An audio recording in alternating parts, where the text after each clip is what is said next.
গরমকাল পড়ে গেছে আর আম পোড়ার শরবত বানাবো না তা কি কখনো হয়? তার জন্য চলে গেছি চটপট রান্নাঘরে। আর প্রথমেই আমি সর্ষের তেল মাখিয়ে নিই, গ্যাসে বসিয়ে দিয়েছি পোড়ানোর জন্য। এরপর ভালো মতো পুড়ে এলেই একটা পাত্রে জল নিয়ে তার মধ্যে আমগুলো তুলে নেব। এরপর একটু যদি ঠান্ডা হয়ে যায় তাহলেই আমি ভালো মতো আমের খোসাগুলো ছাড়িয়ে নেব, কারণ না হলে বলতে হবে গ্যাস থেকে আমের খোসা ছাড়াতে গিয়ে হাতে পড়ে গেল ঠোসা। যাই হোক, জোকস অ্যাপার্ট। আমের খোসাগুলো ভালো মতো ছাড়িয়ে নিয়ে আমের পাল্পটা আমি বের করে নেব। এরপর একটা মিক্সিং জারে আমের পাল্প নিয়ে তাতে পরিমাণ মতো চিনি, সামান্য পরিমাণ ব্ল্যাক সল্ট বা বিট নুন আর 1 প্যাকেট জলজিরা দিয়ে দেবো।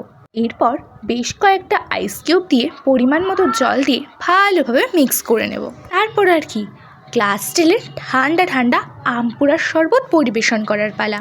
গরমে বড়মশাই বাড়িতে এসে যদি এরকম ঠান্ডা ঠান্ডা বইয়ের হাতে শরবত খেতে পায় তাহলে তো প্রশংসার কোনো শেষই থাকবে না। এই চটপট করে বানিয়ে ফেলো এই আম পোড়ার শরবত, আর আমাকে জানিও এই আম পোড়ার শরবত খেয়ে কার বর ঠিক কতটা প্রশংসা করলো। ভালো লাগলে অবশ্যই একটা শেয়ার করে পাশে থেকো, আর ইউটিউব থেকে দেখলে অবশ্যই একটা সাবস্ক্রাইব করে দিও। তাহলে আজকের জন্য এইটুকুই রইল, দেখা হবে আরও কোনো নতুন ভিডিও নিয়ে। আজকের জন্য টাটা।